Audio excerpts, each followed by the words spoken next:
স্কটল্যান্ডের একজন সৈনিক, হ্যাঁ ঠিকই শুনছেন, একজন স্কটিশ খ্রিস্টান সৈনিক একদিন হয়ে গেলেন মদিনার গভর্নর। কিভাবে সম্ভব?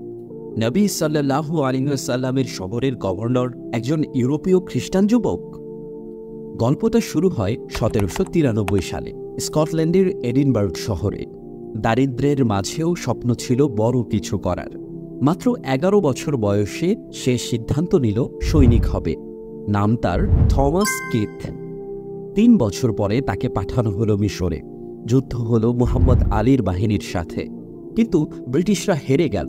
কিশোর থমাস বন্দী হয়ে গেল। কায়রোতে নিয়ে যাওয়া হলো তাকে। সেখানেই জীবনের মোড় ঘুরে যায় তার। মুসলিম সামরিক অভিযাত্রা তাকে দাস হিসেবে কিনে নেয়। কিন্তু অদ্ভুত ব্যাপার হলো, থমাস ইসলাম গ্রহণ করে হয়ে যায় ইব্রাহিম। এর পরে যা ঘটল তা সিনেমাকেও হার মানায়। আরবি ভাষায় দক্ষতা, সামরিক বুদ্ধিমত্তা সব মিলিয়ে মুহাম্মদ আলীর পুত্র তুসুন পছন্দ করলেন তাকে। ইব্রাহিম পেল পদোন্নতি, পেল সম্মান।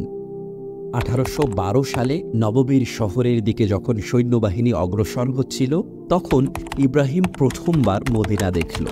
কিশোর বয়সে যে শহর ছেড়ে গিয়েছিল, সেখান থেকে 5000 মাইল দূরে দাঁড়িয়ে আছে পৃথিবীর সবচেয়ে পবিত্র নগরীর সামনে। মাত্র 3 বছর পরেই এক অলৌকিক ঘটনা। স্কটল্যান্ডের সেই ছেলেটি হয়ে গেল মদিনার গভর্নর। বয়স তখন মাত্র 23। কিন্তু সেই সুখ দীর্ঘস্থায়ী হয়নি। 1 বছরের মধ্যেই বিদ্রোহীদের হামলায় শহীদ হল ইব্রাহিম আগা, অর্থাৎ থমাস কিথ। শেষ নিঃশ্বাস ত্যাগ করল সেই মরুভূমিতে, যে ভূমি তাকে দিয়েছিল মর্যাদা, দিয়েছিল ইতিহাসে স্থান। থমাস কিথ, একটি নাম যাকে ভুলে যাওয়া যায় না। খ্রিস্টান পরিবারে জন্ম নিয়েও যে হয়ে গেল নবী সাল্লাল্লাহু আলাইহি ওয়াসাল্লামের শহরের গভর্নর।